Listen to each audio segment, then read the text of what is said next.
মানে ওই আইনে যারা চলবে তারা জাহান্নামে যাবে, সে যতই হজ করুক যতই ইবাদত করুক। অতএব আমাদের উদ্দেশ্য নিজে বাঁচা, অপরকে বাঁচানো, আমার দুনিয়ার উদ্দেশ্য না। আল্লাহ বলেন কু আনফুসাকুম ওয়া আহলিকুম নারা, তুমি বাঁচা আহলকে বাঁচাও, কুল মুসলিমিন ইখওয়াতুন, মুসলিম ভাই ভাই। অতএব আমরা এই উদ্দেশ্যে রাজনীতি করি, নিজে বাঁচবো অপরকে বাঁচাবো, উদ্দেশ্য আর কিছু না। উদ্দেশ্য একটাই, আল্লাহর জমিনে আল্লাহর হুকুমত কায়েম করা। হুকুমত কায়েম হলে লাভ হবে কি? আল্লাহ রাসূল বলেছেন আস-সুলতান ওয়ালিয়া মাল্লা ওয়ালিয়া লাহু, যার কোনো পৃষ্ঠপোষক নাই, সাহায্যকারী নাই, তার সমস্ত দায়িত্ব নেবে ইসলামের রাষ্ট্র। এর নাম ইসলামের রাষ্ট্র, এর নাম ইসলামের রাষ্ট্র। সর্বক্ষেত্রে ব্যালেন্স ঠিক থাকবে, কোনো বৈষম্য থাকবে না। ইসলামে যেতে পারে, বৈষম্যের মুক্তি আর কেউ পারে নাই, পারবেও না যদি দেখা যুক্তি। অতএব ইসলামকে মানলে, কায়েম করলে দুনিয়া শান্তি, আখিরাতে মুক্তি। এর জন্য একমাত্র ইসলামী হুকুমত কায়েম করা আমাদের জরুরি। আমরা বর্তমান জামানায় একটি হার সমস্যা আছে, ভণ্ড নবী কাদিয়ানী সমস্যা। ওই সমস্যা সমাধান করার জন্য ইসলামী হুকুমত কায়েম হলেই অটোমেটিক বন্ধ হয়ে যাবে। অতএব আমরা সবাই মিলেমিশে ইসলামী হুকুমত কায়েম করবো, এর দ্বারা দুনিয়া লাভ হবে, আখিরাতে আমরা মুক্তি পাবো। অতএব আমাদের কাজ এই দুনিয়ার সব লাজ বাদ দিয়ে আখিরাতে কাজ করতে হবে। কেমনি? দুনিয়ার সব কাজ করতে হবে, আখিরাত অপরন্ত নিয়ামত, এখান থেকে সঙ্গে করতে হবে।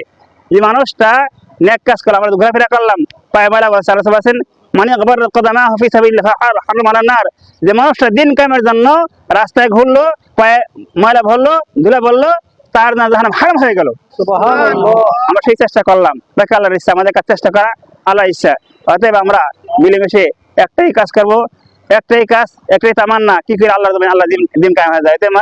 ডোর টু ডোর দাওয়াত পৌঁছে দেবো, যে আমাদের ইসলামী হুকুমত কায়েম সহজ হয়ে যায়। এতে আমরা মিলেমিশে ইসলাম কায়েম করবো। আর বিশেষ করে দোহার-নওগাঁজে আমাদের অনেকগুলো জাহাজ আছে, চাহিদা আছে।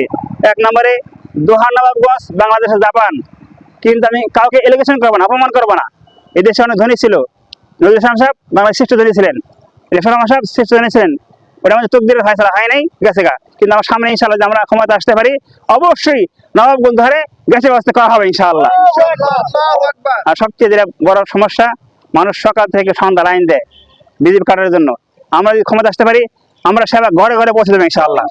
আমরা লাইনে দাঁড়াতে দেবো না, যেহেতু সেবা তো সেবাই, লাইনে সেবা হলো কি? অতএব আমরা বিজেপি কার্ডে যা আছে 30 কেজি 30 কেজি ভাবে একের কম হবে না। বলা হয়েছে লা ঈমানা লিমান লা আমানাতা লাহু, আমার তো ঈমানই নাই।